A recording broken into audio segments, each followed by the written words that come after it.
Influence-nous par un esprit de prière et les prières exaucées. Bénis Seigneur Dieu de grâce ces temps d'exhortation et les temps où nous allons prier. Nous bénissons Seigneur Dieu de grâce nos frères et sœurs qui sont présents et sur internet.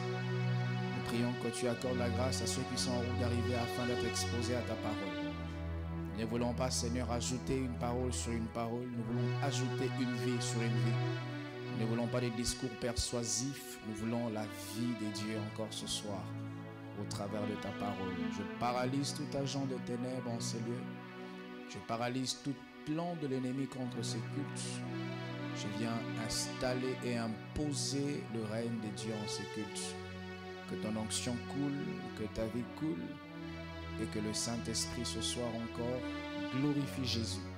Que le Saint-Esprit équipe chacun de nous afin de prier jusqu'à l'exaucement. Au nom de Jésus-Christ, j'ai ainsi prié. Amen. Nous acclamons le Seigneur.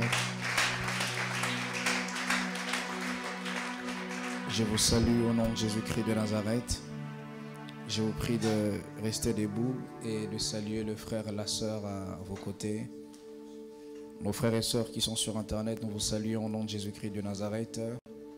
Nous allons honorer la parole de Dieu. Nous lirons deux portions d'écriture. Genèse au chapitre 18, le verset 17 au verset 38 et Hébreux et Ésaïe chapitre 62, les deux premiers versets. Les tout premiers versets d'ailleurs. Genèse chapitre 18, le verset 17 au verset 33. La Bible dit, alors l'Éternel dit, cacherai-je à Abraham ce que je vais faire? Abraham deviendra certainement une nation grande et puissante, et en lui seront bénies toutes les nations de la terre. Car je l'ai choisi afin qu'il ordonne à ses fils et à sa maison après lui de garder la voie de l'Éternel, en pratiquant la droiture et la justice, et qu'ainsi l'Éternel accomplisse en faveur d'Abraham les promesses qu'il lui a faites. L'Éternel dit, les cris contre Sodome et Gomorrhe s'est accru, et leur péché est énorme. C'est pourquoi je vais descendre et je verrai s'ils ont agi entièrement selon les bruits venus jusqu'à moi, et si cela n'est pas, je le saurai. Les hommes s'éloignèrent et allèrent vers Sodome, mais Abraham s'étint encore en présence de l'Éternel. Abraham s'approcha et dit, feras-tu aussi périr les justes avec les méchants? Peut-être y a-t-il 50 justes au milieu de la ville. Le feras-tu périr aussi? Et ne pardonneras-tu pas la ville à cause des 50 justes qui sont au milieu d'elle? Faire mourir les justes avec les méchants, en sorte qu'il en soit du juste comme du méchant. Loin de toi cette manière d'agir, loin de toi. Celui qui juge toute la terre n'exercera-t-il pas la justice? Et l'Éternel dit, si je trouve dans Sodome 50 justes au milieu de la ville, je pardonnerai à toute la ville à cause d'eux. Abraham reprit et dit, voici j'ai osé parler au Seigneur, moi qui ne suis que poudre et cendre. Peut-être que des 50 justes en manquera-t-il 5? Pour 5 détruiras-tu toute la ville? Et l'Éternel dit, je la détruirai, je ne la détruirai point si j'y trouve 45 justes. Abraham continua de lui parler et dit, peut-être s'y trouvera-t-il 40 justes. Et l'Éternel dit, je ne ferai rien à cause de ces 40. Abraham dit, que le Seigneur ne s'irrite point, et je parlerai, peut-être s'y trouvera-t-il 30 justes. Et l'Éternel dit, je ne ferai rien si j'y trouve 30 justes. Abraham dit, voici j'ai osé parler au Seigneur, peut-être s'y trouvera-t-il 20 justes. Et l'Éternel dit, je ne la détruirai point à cause de ces 20. Abraham dit que le Seigneur ne s'irrite point et je ne parlerai plus que 7 fois. Peut-être s'y trouvera-t-il dit juste.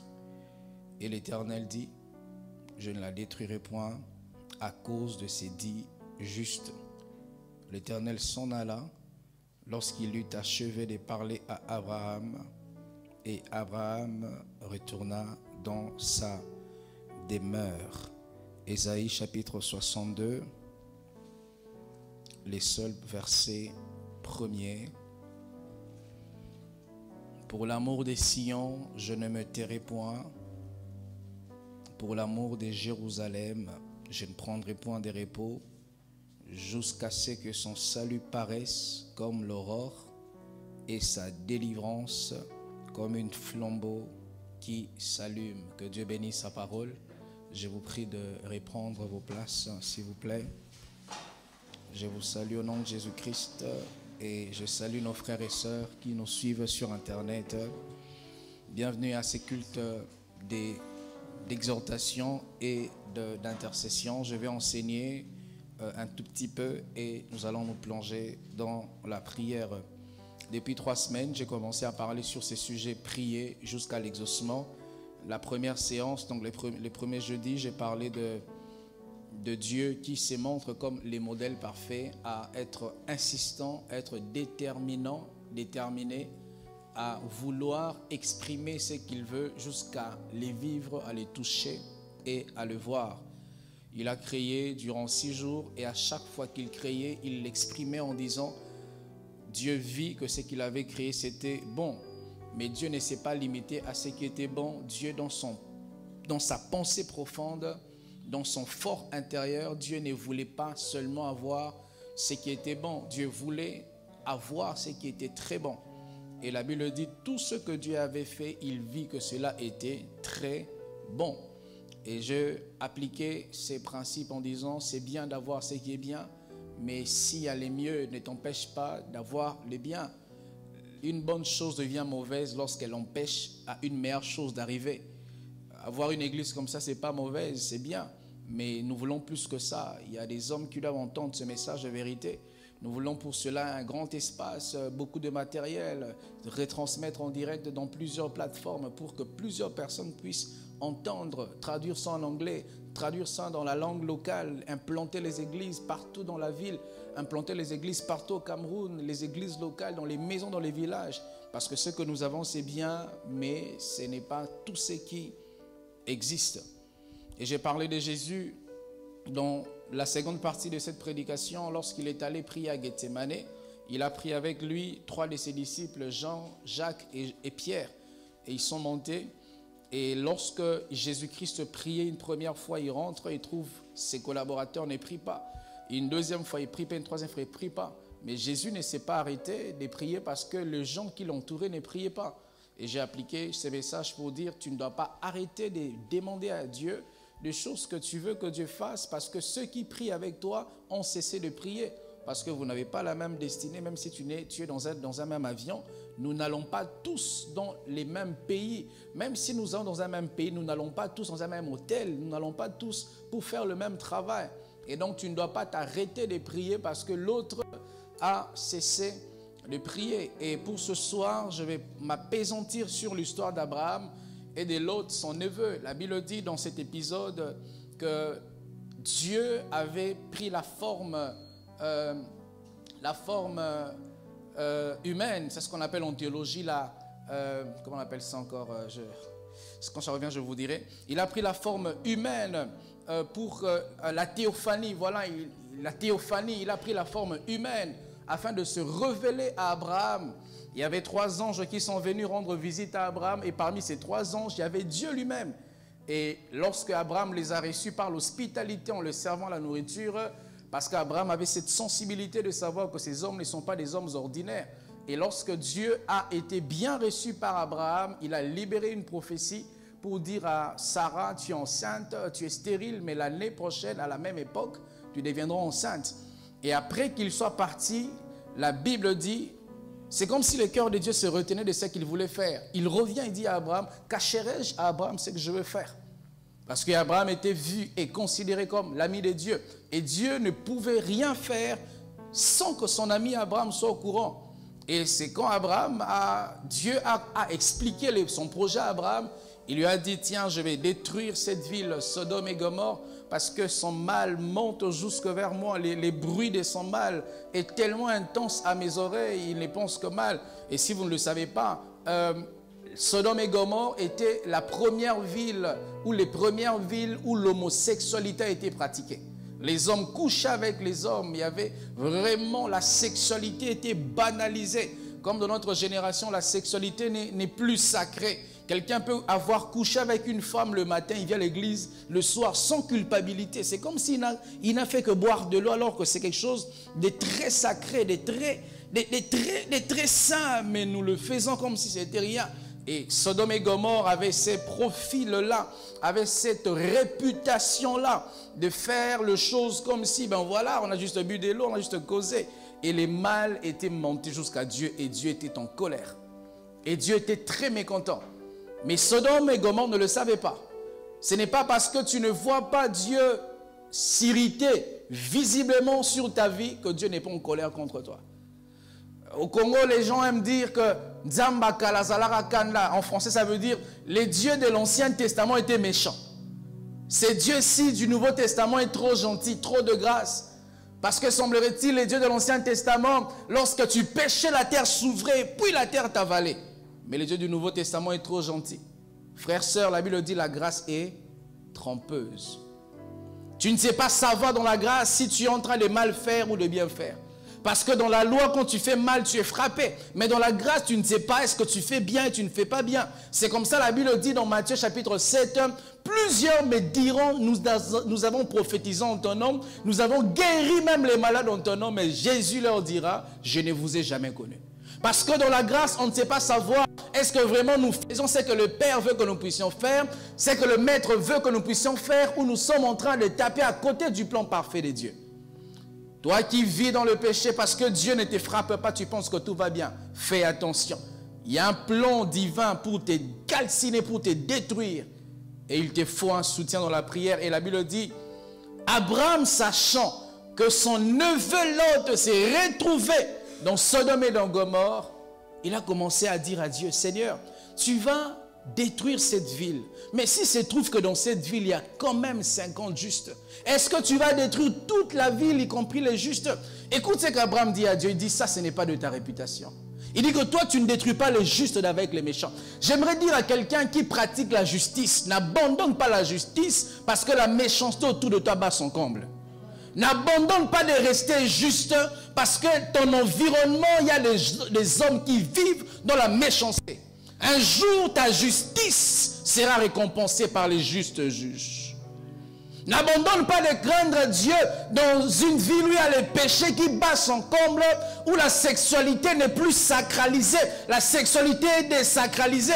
Être une fille vierge n'est plus un sujet de gloire, un sujet de honte. Lorsque tu es vierge, c'est comme si c'est toi qui es en train de perdre la vie. Mais c'est toi qui es dans la logique des choses. N'abandonne pas la justice. Un jour, les justes juges vont te récompenser. Et Abraham a dit à Dieu, je te connais depuis un moment, je marche avec toi depuis un moment. Ça, ce n'est pas ta réputation. Ça, ce n'est pas ta manière de faire, de détruire les justes avec les méchants.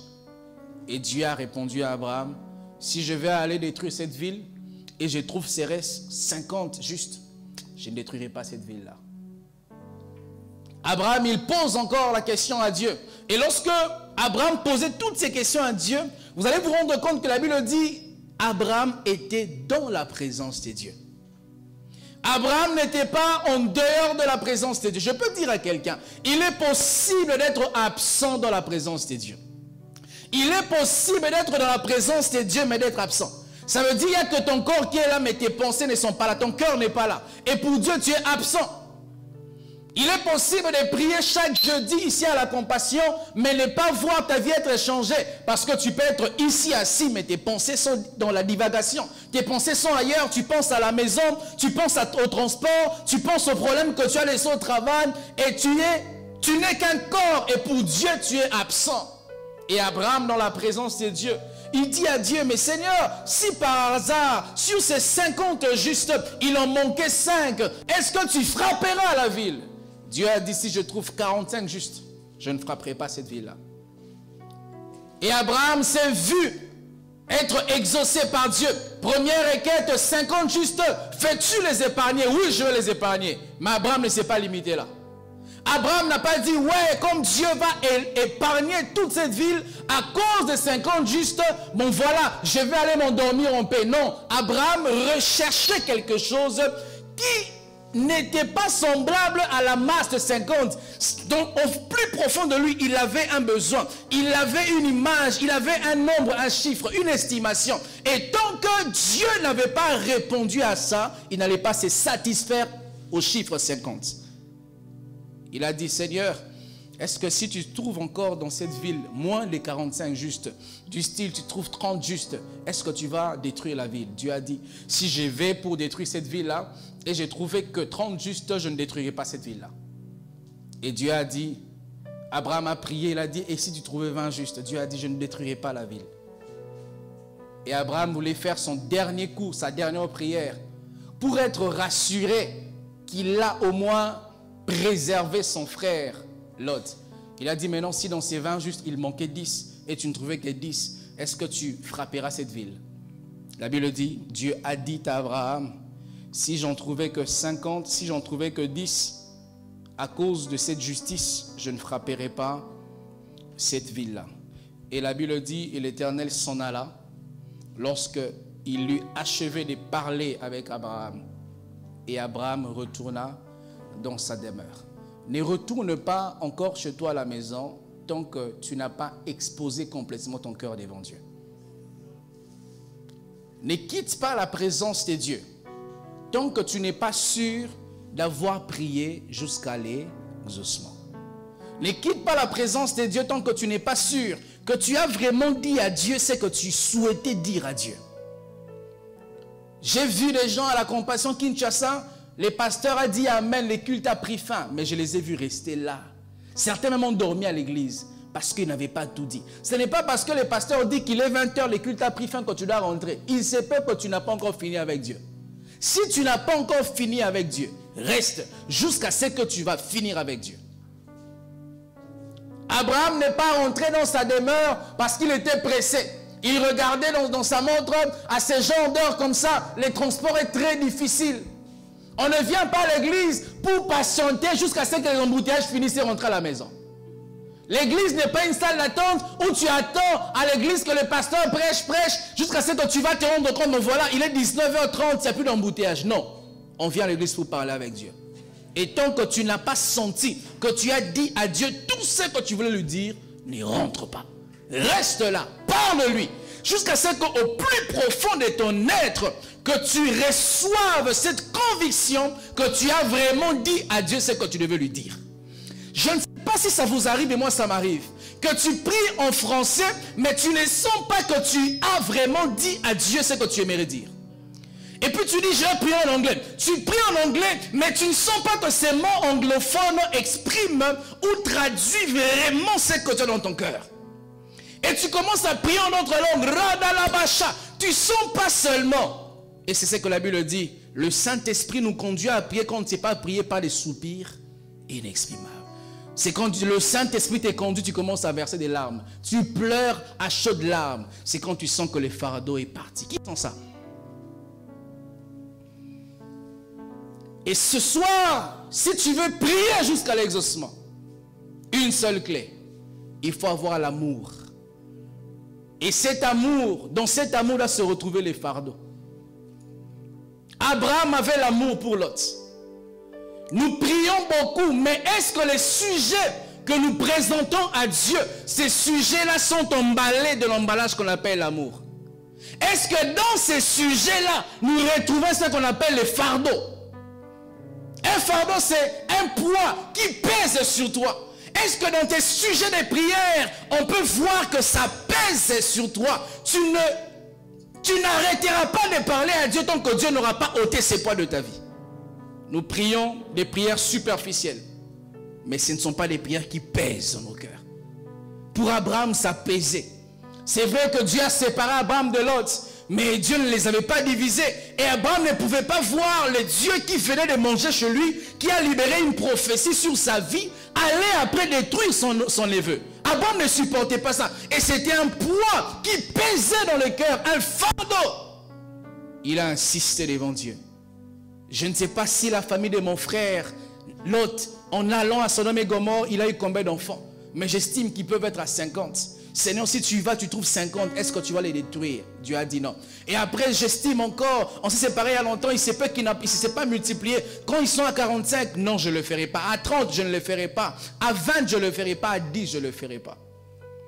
Frères, sœurs, si vous priez sans avoir les fardeaux, vos prières ne seront pas exaucées. Si les prières que nous faisons sont les prières intelligentes, intellectuelles, sans être les prières venant de nos cœurs, nous ne serons pas exaucés. Nous ne serons pas exaucés. Et nous risquerons d'être blessés du non-exaucement, alors que le non-exaucement n'a pas comme responsable Dieu. Le non-exaucement, c'est nous-mêmes le responsable. Est-ce que c'est que tu dis à Dieu? Vraiment, tu penses à ça? Jésus-Christ disait quelque part, ces peuples ne m'honorent que des lèvres, mais son cœur est loin de moi. Est-ce que c'est que tu pries là? Vraiment, ça te tient à cœur? Je n'ai jamais vu un homme qui a un véritable fardeau et sortir de la présence de Dieu, être insatisfait. Jamais. C'était le secret de tous les grands serviteurs de Dieu. Le secret des apôtres. Jésus a dit aux apôtres, restez ici jusqu'à ce que vous recevrez la puissance.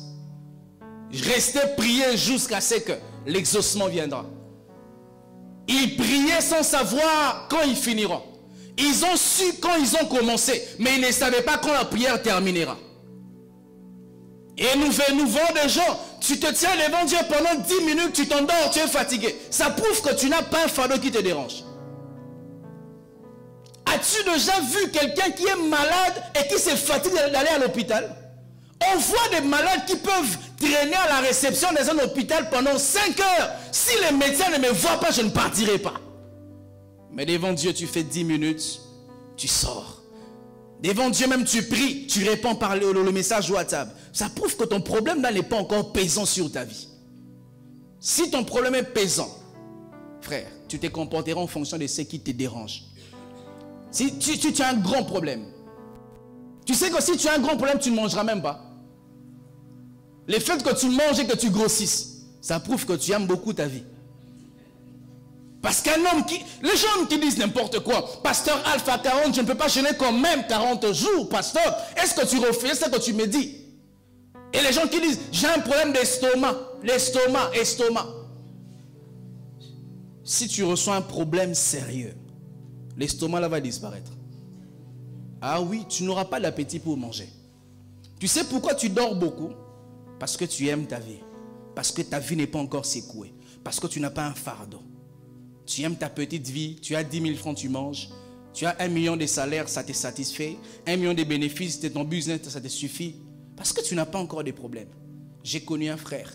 Il pouvait faire les pieds d'une distance vraiment très longue pour aller voir un autre frère. Parce que sa femme était malade. Il demandait l'argent. Tu sais pourquoi tu es orgueilleux? Tu as ta personnalité. Tu ne pleures pas devant Dieu. Parce que tu n'as pas encore un poids, un fardeau qui pèse sur toi. Tu viens devant Dieu avec toute ta conscience. Je suis ceci, je suis cela. Je suis intellectuel, j'ai un tel diplôme, j'ai laissé telle voiture dehors. Je suis quand même le mari de quelqu'un, la femme de quelqu'un. Je suis quand même le papa des gens. Parce que tu n'as pas un fardeau. Tu n'as pas encore un problème qui dépasse ton intelligence. Je vous ai relaté l'histoire, mes frères, de cet homme qui était général. Il avait un fils, il était un chrétien, semblerait-il. Et il avait une telle autorité qui dirigeait les gens et les gens obéissaient à l'instant. Un jour, son fils surprend ce général en train de prier à genoux, il pleurait. Et son fils, il ouvre la porte de la chambre, il voit papa pleurer devant Dieu. Il était très touché. Et à la fin de la prière, il pose la question à papa. Papa, dis-moi, Dieu a quel grade? Parce que si toi tu es général, tu es ici, les tops de grade. Je te vois commander les gens, ils obéissent. Mais toi, devant Dieu, tu te prosternes, tu pleures. Donc tu dois avoir un problème que ton titre de général ne peut pas résoudre. Là, il faut seulement Dieu. Dis-moi, Dieu a quel grade? Tu viens chaque jeudi, chaque mardi, Pour toi-même venir à l'église, c'est juste pour que les pasteurs ne me suspendent pas. Non. Tu ne viens pas pour que tu ne sois pas suspendu. Ça, c'est quel niveau bas spirituel comme ça? Tu viens tous les jours juste parce que je n'ai rien à faire. Les jours que Dieu te donnera à faire, tu ne viendras plus vers Dieu. On ne prie pas parce que nous manquons à faire. Si ton attachement à Dieu, c'est parce que tu manques à faire, sache que le jour que tu auras à faire, tu vas abandonner Dieu. On ne prie pas parce que nous sommes pauvres. Sache que le jour que Dieu te rendra riche, tu abandonneras Dieu. On ne prie pas parce qu'on manque le mariage. Sache que le jour que Dieu te donnera le mariage ne te fera plus rapprocher de Dieu. On prie parce que nous sommes comme un poisson qui ne peut pas vivre sans eau. On ne peut pas vivre sans Jésus. On ne peut pas vivre sans la prière. Et les gens qui ont caricaturé l'église c'est l'assemblée des pauvres, l'assemblée des célibataires. Non, non, non, non, non, non, non, non, non. On n'a pas échoué, c'est comme ça qu'on se retrouve pasteur. On est des hommes intelligents. J'ai un diplôme de licence. Avant de devenir pasteur, je travaillais. Si j'ai quitté le Congo, c'est pas parce que j'ai échoué au Congo là-bas. Si toi tu es ici ce soir, c'est pas parce que tu as échoué. Tu travailles quelque part. Tu es médecin, tu as un salaire. Mais tu pries parce que tu sais que sans Dieu, tu n'es rien. Et les gens du monde qui veulent nous donner une forme que nous n'avons pas. On vous prie parce que vous êtes des pauvres. Vous priez parce que vous manquez les mariages. Non, non, non. Je prie parce que Dieu est le soutien de ma vie. Si je ne cesse de prier, ma vie s'écroule. La Bible dit, sans moi, vous ne pouvez rien. Rien, c'est rien. Même si j'ai un grand compte en banque, même si j'ai des enfants, je suis marié, ma vie est bien, je n'arrêterai pas de prier parce que sans Dieu, je suis perdu. Frères, sœurs, tu ne pries pas assez parce que ton cœur n'est pas rempli d'amour et tu n'as pas de fardeau. J'aime dire aux gens, lorsqu'un adulte a un problème, il relatera même à un enfant du quartier. Il est papa de 45 ans, de 50 ans, mais il peut appeler un garçon de 12 ans pour lui dire, tu sais la vie, tu sais la vie, tu sais la vie. Les gens qui parlent, qui monologuent en route, c'est parce qu'ils ont des problèmes qui les dépassent. Quelqu'un de gens, on lui a dit seulement, on va te licencier. Son oncle sorcier lui a dit, dans 2 semaines, tu mourras. Voilà comment il va manquer la paix. Parce que c'est un fardeau, un poids. Et il n'a plus la paix, il monologue contre lui-même. Mais toi, tu ne pries pas assez. Parce que tu n'as pas de fardeau. Tu ne pries pas parce que ton cœur ne pèse pas. Tu es tellement bien, tu es tellement léger que tu ne pries pas. C'est comme ça que tu es en train de flotter sur les problèmes. Tu flottes sur la sorcellerie. Mais nous qui avons les fardeaux, nous n'allons pas flotter, nous allons descendre jusqu'à la profondeur de Dieu. Je n'ai jamais vu un homme qui a un cœur rempli et n'est pas s'approcher de Dieu. Il faut qu'on l'arrête, qu'on lui dise tu as beaucoup prié. Qu'on lui dise tu as beaucoup jeûné cette semaine, mange. Mais si toi, on te pousse même, jeûne non, jeûne, pourquoi tu ne jeûnes pas? Ça ne va pas, tu n'as pas un fardeau. Un homme qui a un fardeau, il n'a pas sommeil. Il va dormir comment? Comment? Vous savez, ma fille là, c'est un grand enseignement pour moi. Les jours qu'elle a reçu le vaccin, on ne dormait pas. Elle pleurait tout le temps. Elle pleurait tout le temps. Tout le temps, elle pleurait. Tu dois être lavé sur elle, lavé sur elle. Des fois même, elle pleure. Tu la prends sur le lit, elle ne veut pas. Elle veut que tu sois debout en train de marcher. C'est un fardeau. Les mamans, vous le savez, n'est-ce pas? Toi qui aimes le sommeil, tu ne vas plus aimer le sommeil parce que le fardeau qui est en toi te pousse à ne plus aimer le sommeil. Et toi qui dors, tu dors parce que tu n'as pas encore le fardeau de ta vie. Je prie que Dieu dépose dans ton cœur un fardeau. Un fardeau qui va t'enlever la paix. Un fardeau qui va te pousser à te prosterner devant Dieu. Un fardeau qui va t'enlever l'envie de dormir jusqu'à 6 heures. Un fardeau qui va régler ton horloge biologique à te réveiller à 4 heures pour te tenir devant Dieu. Frère, le monde est mauvais comme ça. Et au Cameroun, on dit que le dehors est mauvais. Les entreprises sont mauvaises, remplies de fétiches, remplies de jalousie, de l'orgueil. même s'ils n'ont pas toutes ces choses-là, ils sont remplis d'empoisonnement. Et toi, tu ne... Ah oui, je te dis vrai. Et toi, tu ne pries pas. Tu n'aimes pas ta vie. C'est comme ça la Bible dit, vous êtes des dieux, et vous mourrez comme des hommes. Vous appartenez à Dieu, mais on vous écrase comme des mouches, comme si vous n'avez pas Dieu. Comment expliquer un chrétien? On a bloqué un chrétien. Comment tu expliques un chrétien? Un sorcier t'a envoûté. Comment tu expliques ça? Tu étais en Europe, ta vie était bien. Et quelqu'un au village, qui n'a même pas ton niveau intellectuel, il va seulement parler sur toi là, et puis 2 semaines tu te retrouves à Douala. Comment tu expliques ça? Tu n'as pas un niveau spirituel. Et la dimension spirituelle s'acquiert à genoux dans la présence de Dieu. Il faut prier jusqu'à être exaucé. Et tu ne peux pas prier jusqu'à avoir l'exaucement si ton cœur n'a pas un fardeau. Si ton cœur ne pèse pas pour quelque chose. Un jour, mes frères, j'ai prié pour le salut des âmes. Le fardeau était tellement pesant. J'ai commencé à prier. J'ai presque prié comme à l'agonie. Tu vois, quand un enfant pleure beaucoup, des fois, tu sais ça. Et j'ai prié jusqu'à ce niveau-là. Je ne pleurais pas pour mon malheur. Je ne pleurais pas pour l'argent. J'ai pleuré pour les âmes. Tu sais pourquoi tu ne pries pas assez? Parce que tu n'as pas d'amour. Tu n'as pas de fardeau dans ton cœur. Ici, Abraham n'était pas entré dans la présence de Dieu pour lui. Parce qu'il a appris que Dieu allait frapper là où son frère se retrouve. Et Abraham s'est tenu devant lui. Il a fait l'intercession. Quand on parle, la prière d'intercession, c'est la prière pour les autres, où tu t'oublies pour les autres.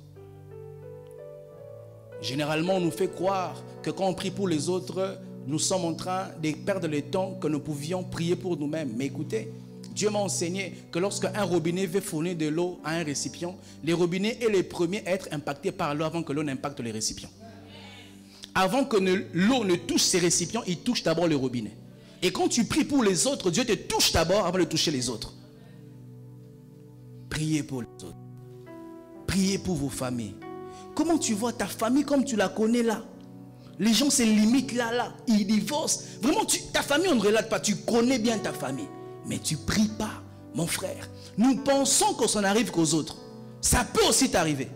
Cette noirceur démoniaque de ta famille, sorcellerie, ça peut aussi t'atteindre. Ah oui. Dans les choses spirituelles, le courage ne suffit pas. Oh non, mais juste ça ne va pas atteindre. Non, ça ne suffit pas. Il faut une dimension spirituelle. Les démons n'ont pas peur parce que tu es courageux spirituellement. Les démons ont peur au-devant des hommes qui ont la dimension spirituelle. Les fils de Sceva avaient le courage. Lisez Actes chapitre 17.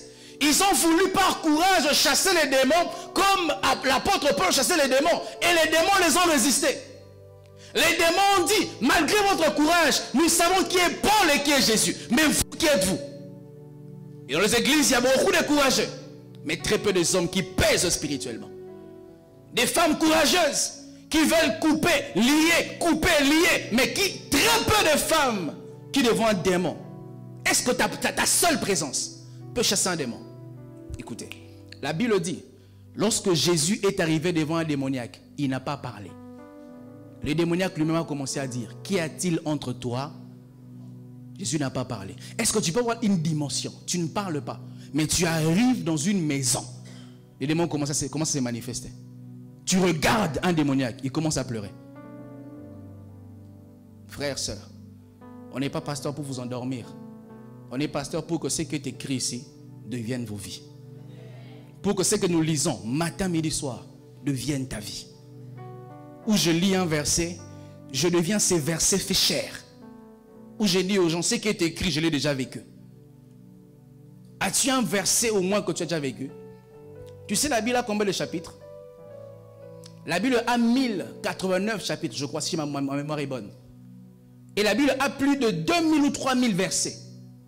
Mais as-tu déjà vécu au moins un verset? Mes frères, c'est comme si les églises nous endorment, on nous endoctrine, on nous lave les cerveaux. Ce n'est pas la mission de l'église. C'est pour que ce qui est écrit là, que tu vives ça. Frères, sœurs, si tu n'as pas de fardeau, ne prie pas. Si tu n'as pas quelque chose qui te dérange, ne prie pas. Des fois, je m'étonne. On a seulement 30 minutes d'intercession. Mais je vois comment tu pries et puis tu regardes les gens. Ça prouve que tu n'as pas de fardeau. Un homme qui prie, il va pleurer. Un homme qui a un fardeau, il va se prosterner. Un homme qui prie, on ne te dira pas sois spirituel. Toi-même. Je vais finir par cet exemple, frère. Je ne sais pas pour toi. Mais moi, je ne sors pas d'une famille noble. La noblesse, je ne sais pas ce que c'est chez nous. J'ai connu des prédécesseurs qui ont eu des enfants avant le mariage. On est une famille des hommes intelligents, des femmes intelligentes. Mais dans toute cette grande famille, il n'y a que 3 personnes qui sont licenciées. La licence, c'est normal ici. Master, combien? Master 2 ou 1. Vous imaginez, tous ces hommes, toutes ces femmes intelligentes, il n'y a que 3 qui ont atteint Master 2. J'avais dit à Dieu, Seigneur, moi je ne veux pas ça. Je ne veux pas ça. Tu n'as pas rempli mon cerveau pour rien. C'est pour que ça apprenne et que ça devienne utile à quelque chose. Quand j'ai fini mes études, le secondaire, comment on appelle ça ici? Le bac, ma mère n'avait pas d'argent pour que j'aille à l'université. J'ai dit, Seigneur, je veux aller loin. Je veux que ce cerveau fonctionne. Gloire à Dieu, quelqu'un, il prend en charge mes études. Elle paye pour moi 2 ans. Après, elle ne voulait pas. Il me restait 1 année pour être gradué. Gradué, c'est l'équivalent de quoi ici? La licence. 1 année pour être licencié. Elle ne veut plus payer pour moi. Notre école, notre université à l'époque, c'était si tu n'as pas les reçus, preuve de paiement, tu n'entres même pas dans la cour. Donc pour moi, me prendre mes reçus, c'est me prendre mes études. J'ai prié. Dieu a envoyé un corbeau. J'ai fini. Et quand j'ai fini, je voulais aller jusqu'au Master 2, faire la licence de chez nous. Quelqu'un a payé mes études pendant 2 ans, la licence. Et quand je voulais me marier, je dis, Seigneur, même si ma chair va être faible comment, ne me permets pas de coucher avec une femme avant le mariage. Ne me permets pas d'avoir un enfant hors mariage. Et Dieu a entendu ma prière. Parce que je voulais ça et il m'a donné ça. La Bible dit, fais de l'Éternel tes délices et te donnera ce que ton cœur désire. Aimes-tu ta famille là? Aimes-tu cette noirceur de votre quartier? Aimes-tu cette vie? Ou pour avoir même 500 francs, tu dois prier. Pour acheter un habit, tu dois jeûner. Est-ce que tu n'aimerais pas avoir une vie? Tu te décides aussi, non, je vais faire le shopping. Je suis fatigué de ces chaussures, je vais une nouvelle chaussure. J'ai trop travaillé, je vais un peu me changer des idées, m'évader un peu, aller à Dubaï faire 2 semaines. Ces hommes sont des hommes de la même nature que nous. Ils n'ont pas 4 têtes, ils n'ont pas 4 pieds. La différence avec ces hommes, c'est qu'ils sont fatigués de leur vie. Toi, tu n'es pas fatigué de ta vie. Quelqu'un a dit, la lassitude nous qualifie pour la prochaine dimension. Lorsque tu n'es pas lassé de ta vie là, jamais la grande vie viendra vers toi. Il faut que tu montres à Dieu que cette vie, je suis fatigué de ça. Cette vie, j'en peux plus. Et tu ne dois pas seulement le dire par ta bouche. Dieu doit voir que tu pries pour ces changements-là. Que tu jeûnes pour ça. Si on ne le fait pas, mes frères, on aura la même vie. C'est la vie que tu es en train d'avoir. Regarde même la vie que ton père a. C'est la vie que tu es en train de voir. Regarde. La vie que ta maman a eu. C'est la vie que tu es en train d'avoir. Tu avais dit que tu changeras. 2022 est entré. Enthousiasme, détermination. Mais voilà, nous finissons le 9e mois. Peut-être que tu n'es pas conscient. Hein. Il nous reste que 3 mois. 2 mois et quelques jours, c'est ça. Donc frère, tu as fini cette année comme ça seulement. Je vous dis toujours, mes frères, que le jour que Dieu décide de changer ta vie, ça sera un jour ordinaire. Et changer ta vie n'est pas d'abord l'extérieur qui change. D'abord, un décret spirituel que Dieu va signer qui se manifestera physiquement. Lorsque le chef de l'État t'engage, il va signer un décret le soir. Même si tu ne commences pas le travail demain, tu es sûr que ta vie va changer. Lorsqu'on suit les informations, tu apprends le décret de nomination. Lorsqu'on dit que ton oncle est nominé, il est ministre, même si tu n'es pas son fils biologique, tu es content. Parce que tu sais, s'il y a un décret, la vie va changer. Je vais finir par ça. La Bible nous appelle l'église. Le mot église veut dire appeler hors d'eux. À l'époque, lorsqu'on parlait d'église, en grec ecclésia, ça voulait dire des hommes qui étaient appelés hors du peuple. C'était un groupe de personnes qui se réunissaient afin de prendre les décisions pour impacter les peuples. Actuellement, ça peut être vu comme le Sénat ou l'Assemblée nationale, un groupe de peuples, un échantillon parmi les peuples qui se réunissaient afin de décider sur l'avenir du peuple. Et l'Église, nous sommes l'Ecclésia. Nous sommes appelés hors du monde afin de décider pour impacter le monde. Si tu n'utilises pas ta position là, la position du monde va t'utiliser. Que Dieu vous bénisse abondamment. Nous tenons debout, nous allons prier le Seigneur. On n'a pas trop de temps aujourd'hui, on a peut-être 20 minutes, 30 minutes. Je veux que tu pries. Je n'ai pas un sujet spécifique à te donner. Sûrement à la fin, je te donnerai 2 ou 3 sujets pour conduire ta prière. Mais je veux que là, que tu exprimes ton cœur devant Dieu. S'il est Dieu et esprits de prophètes. Je veux que tu pries, ne chante pas, prie. Prie le Seigneur. Prie. L'oreille de Dieu est disposée pour t'entendre.